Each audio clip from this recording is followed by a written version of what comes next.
Puzzle adventure games is something that's very popular among all of the developers who are making indie games, especially if they're coming from Kickstarter, for example, because there people are trying to show their cool, unique ideas that doesn't really require a lot of very hard mechanical things.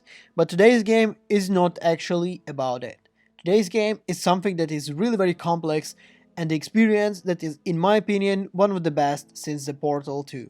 Yes, I'm talking about the new game developed from Cyan Worlds and the Myst and Riven is the game called Firmament. It's a first-person puzzle adventure game that is really very cool. Why it is cool? Well, I feel like by the end of this video you will not have this question and you will feel like this is the game that you want to play on your own. Reason by that? Yes, watch it now.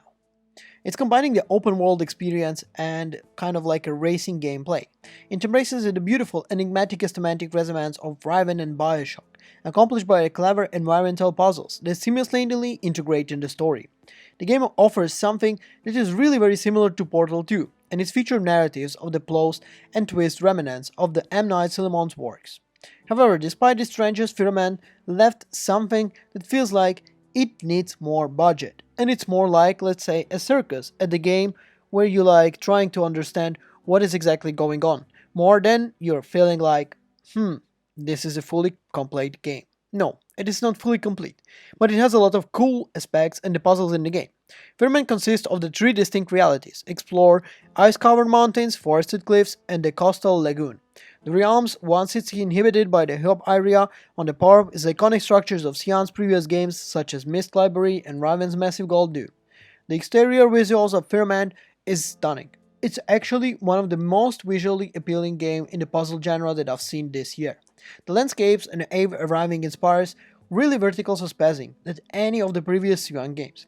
Exploring the snowy peaks of the mountains feels like something that you were in the Swiss Alps, while the gardens of Realm natures making you feel like you're somewhere in, let's say, Amazonca, or maybe somewhere in Brazil.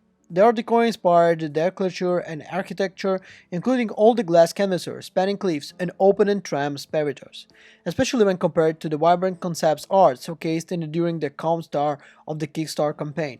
Nevertheless, the puzzles rank among of the games are the best. On the downside, many of the Firmament's interiors are strangely barren and lacking signs of life. Yes, the game feels like a little bit poorly made in terms of like game design, but at the same time I feel like this is not about showing what is the story like, because the story here is, well, it's actually not important. Most of the time you will literally enjoy how the game plays. Yes, because a lot of the puzzle securities you have here are very interesting. They are kind of primarily revolve around the moving platforms, something that you actually had in a Portal. Almost of the brain teasers like the Firmament require players to utilize and adjust the repetition of the catwalks on the other flight surface, allowing the access to the previous unreachable areas. Unlike serious previous games, other titles like Witness, for example, the puzzles in Firmament not reward exploration of observation or the world. Instead, they're focusing on testing the spiritual awareness by the logical thinking. So basically, in this game, it is possible to do a lot of things that you kind of thinking of, but you're not sure if you can do it. By limiting iterational space of the sockets, the game also aims at the smoother VR experience, which is also available in the game, and you will actually enjoy the game a lot in this type. As a result, you have a very cool kind of idea, a very cool looking game, a very cool mechanically game, but something feels like it's very poor in terms of what exactly you're gonna do here. Yes, for the something like, let's say, evening night enjoyments, or something that in the morning you would literally play for a few hours, I would say it's a perfect game.